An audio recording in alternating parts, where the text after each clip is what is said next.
वर्णन करते हुए सुखदेव जी महाराज ठहर जाते हैं। ये जम्बू द्वीप इसलिए अद्भुत है क्योंकि इसमें 9 वर्ष हैं, और 9 वर्षों में भी ये इसलिए अद्भुत है क्योंकि यहाँ भारतवर्ष है। और भारतवर्ष इसलिए अद्भुत है क्योंकि यहाँ गंगा, यमुना, सरस्वती, नर्मदा आदि पावन, अमृत के समान पावन जलों से परिपूरित नदियाँ हैं। भारतवर्ष इसलिए भव्य और दिव्य है क्योंकि यहाँ पर अयोध्या, मथुरा, माया, काशी, कांची, अवंतिका जैसी पवित्र मोक्ष प्रदान करने वाली नदियाँ हैं। भारतवर्ष इसलिए परम पवित्र है क्योंकि सारी सृष्टि में, सारे भूमंडल पर नहीं 14 भुवनों में जब भगवान को अवतार लेने का भाव आता है तो वो भारत को चुनते हैं। इसलिए भारत के जैसा धरती पर कोई भूभाग नहीं है।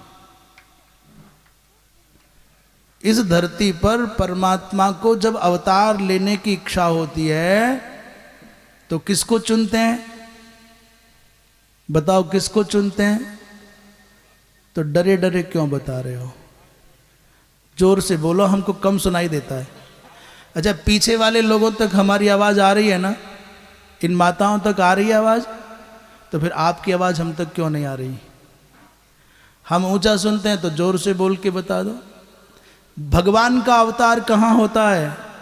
भारतवर्ष में।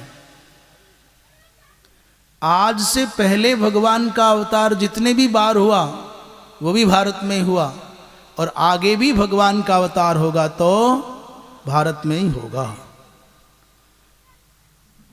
हमारे बच्चे कहते हैं कि हम अमेरिका जाना चाहते हैं, हम इंग्लैंड जाना चाहते हैं, हम जर्मनी जाना चाहते हैं, हम कनाडा जाना चाहते हैं, हम फ्रांस जाना चाहते हैं। और भगवान से पूछो तुम कहाँ जाना चाहते हो, तो भगवान कहता है भारत जाना चाहते हैं। और केवल भगवान नहीं, सारे स्वर्ग के देवताओं से पूछा तुम कहाँ जाना चाहते हो। उन देवताओं ने कहा गायन्ति देवाः किल गीतिकानि। स्वर्गलोक के देवता कहते हैं हमको भारत मिल जाए, चाहे एक ही पल को मिल जाए। इस भारतवर्ष की ऐसी महिमा है कि सब देवताओं के चित्त में भारतवर्ष को पाने की लालसा रहती है। और इतना ही नहीं, स्वर्ग के सुखों को भोगने वाले, आनंद में जीने वाले, जरा मृत्यु से विमुक्त देवता कहते हैं अहो अमीशाम किम शोभनम अकारी। अहो अमीशाम किम कारी शोभनम प्रसन्न एशाम स्वीदूत स्वयं हरि।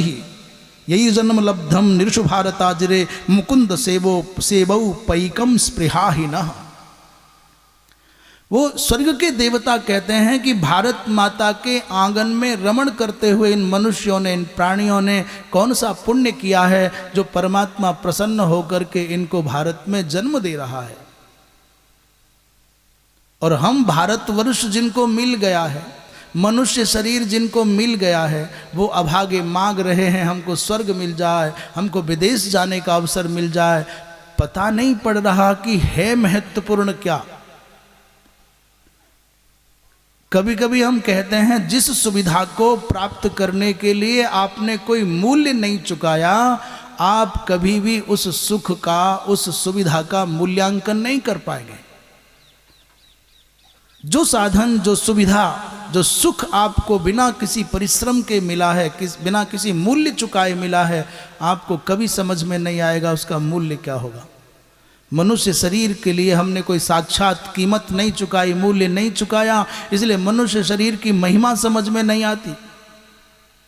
जिन लोगों ने अपने परिश्रम से, पुरुषार्थ से भूखे रह करके, नंगे रह करके, रात रात भर जग करके, परिश्रम करके धन जुटाया, मकान बनाया, गाड़ी खरीदी, गाड़ी हो गई, उनके बच्चों से पूछो तो उनके लिए उस भवन, उस वाहन का कोई मूल्य नहीं है। जिस सुविधा का मूल्य नहीं चुकाते उसका मूल्यांकन नहीं कर पाते लोग। अत्यंत दुर्लभ मानव तन पाकर के विषय में लोग रुचि रखते हैं, इससे ज्यादा पतन और क्या होगा। वो देवता कहते हैं न यत्र वैकुंठ कथा सुधापगा न साधवो भागवतास्तदाश्रयाः। जिस स्वर्गलोक में वैकुंठाधिपति भगवान की कथा रूपी गंगा नहीं प्रवाहित होती, जिस स्वर्गलोक में दिव्यात्मा, अमलात्मा, विमलात्मा, महात्मा, योगींद्र, मुनींद्र, हंस, परमहंस कोटि के साधक नहीं रहते, उन भोगों से परिपूरित स्वर्गलोक को हम नहीं चाहते। हमको तो एक पल के लिए भारत माता के आंचल में जीने का सौभाग्य मिल जाए।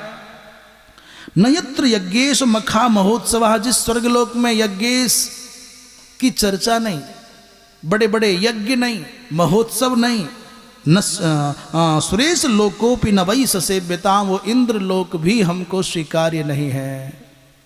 हमको तो भारत माता का आंचल मिल जाए, हम तो भारत माता के